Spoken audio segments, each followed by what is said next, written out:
Sol. Environnement. Bonjour, je m'appelle Benjamin. Bonjour, c'est Caroline. Nous sommes trois anciens étudiants de la spécialisation eau, sol, environnement et aujourd'hui nous allons vous présenter notre parcours.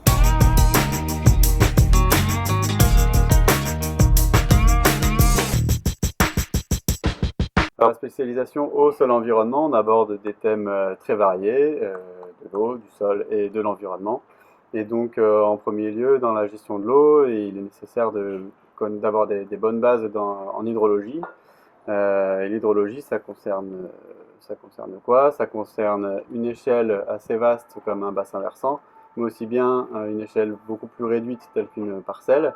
Et ensuite, il va falloir arriver à appréhender les problématiques des eaux superficielles telles qu'une rivière ou une lagune, mais aussi les problématiques des eaux souterraines comme les nappes phréatiques.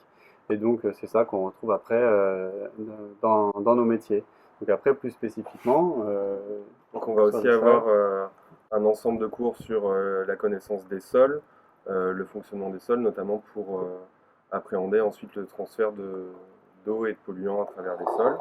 Et on a également toute une partie de la formation qui concerne l'hydraulique, à la fois l'hydraulique en milieu naturel au niveau des rivières, mais aussi au niveau des canaux notamment. On nous apporte aussi une façon d'appréhender les relations entre l'eau, le sol et le couvert végétal à travers des questions par exemple sur la gestion des eaux usées, des déchets et également un pilotage de l'irrigation pour apporter à la plante le besoin en eau qu'elle requiert.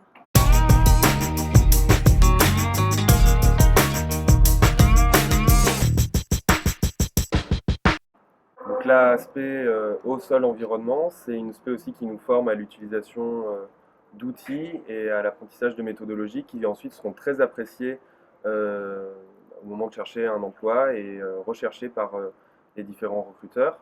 Donc notamment on est formé à l'utilisation de modèles, par exemple des modèles hydrauliques comme HEC-RAS ou SIC, des modèles au niveau des écoulements comme Hydrus 2D, et on va être formé au calcul, notamment en matière hydraulique. Voilà, donc souvent, tous ces calculs-là, ils vont entrer dans la gestion des territoires, par exemple, c'est donc ce qui m'arrive dans mon métier, et on a besoin de spécialisation. Et pour ça, la spécialisation apporte également une réponse là-dessus, puisque en termes de SIG, un système d'information géographique, et donc de cartographie, on a un apprentissage sur le logiciel ArcGIS, qui est vraiment la référence en la matière. Et ensuite, une fois qu'on maîtrise cet outil cartographique, il n'y a pas grande difficulté à s'adapter à d'autres outils, tels que sur les logiciels libres, on a QGIS qui prend beaucoup d'importance et qui finalement est très proche de ArcGIS. Donc de ce point de vue-là, la formation répond pleinement aux nouveaux besoins du monde professionnel. On nous sensibilise aussi à l'évaluation d'impacts environnementaux, que ce soit à travers la démarche bilan carbone ou bien aussi l'analyse de cycle de vie, où là le logiciel CIMAPRO nous est introduit en quelques jours, nous permettant une utilisation quand même possible par la suite. Et puis au-delà de ça, c'est aussi la capacité qu'on nous donne à pouvoir décomposer des problèmes complexes en éléments plus simples pour pouvoir développer ensuite sa propre méthodologie de résolution de ces problèmes. Et alors, que deviennent tous ces ingénieurs eau, sol, environnement après cette spé? Mais très bonne question, Caro.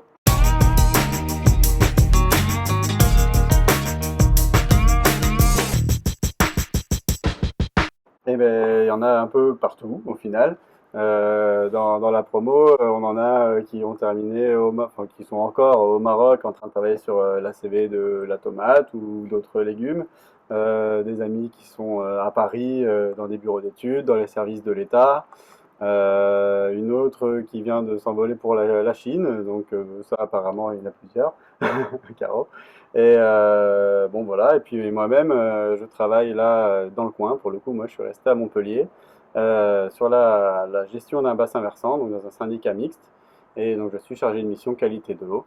Donc dans mes missions, je vais aller sur de la planification d'actions à long terme, enfin à moyen terme, sur au moins 5 ans, sur de la réduction de pollution, sur la connaissance de l'hydrologie des cours d'eau, et donc avec l'objectif d'atteindre le bon état de l'eau, donc aussi bien rivière que nappe souterraine. Donc voilà pour mon expérience. Pour ma part, donc j'ai commencé après la spécialisation au sol environnement à l'association climatologique de l'Hérault, où j'étais en charge du programme de cartographie numérique des sols du département de l'Hérault.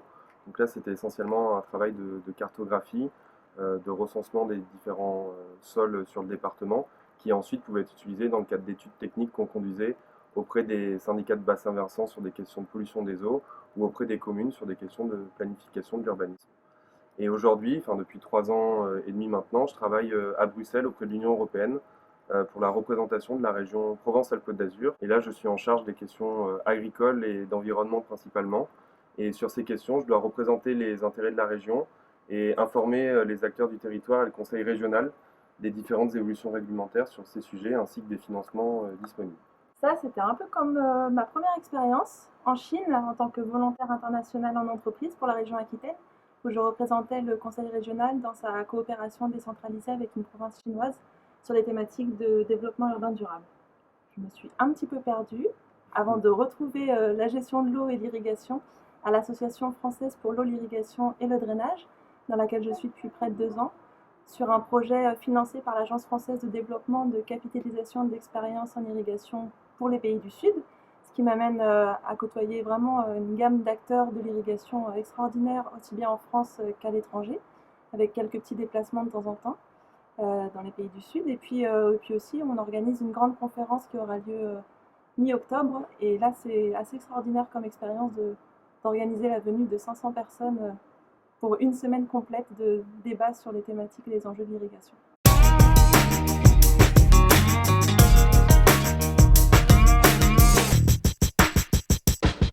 Puis l'équipe pédagogique a à cœur de nous confronter aux réalités du terrain.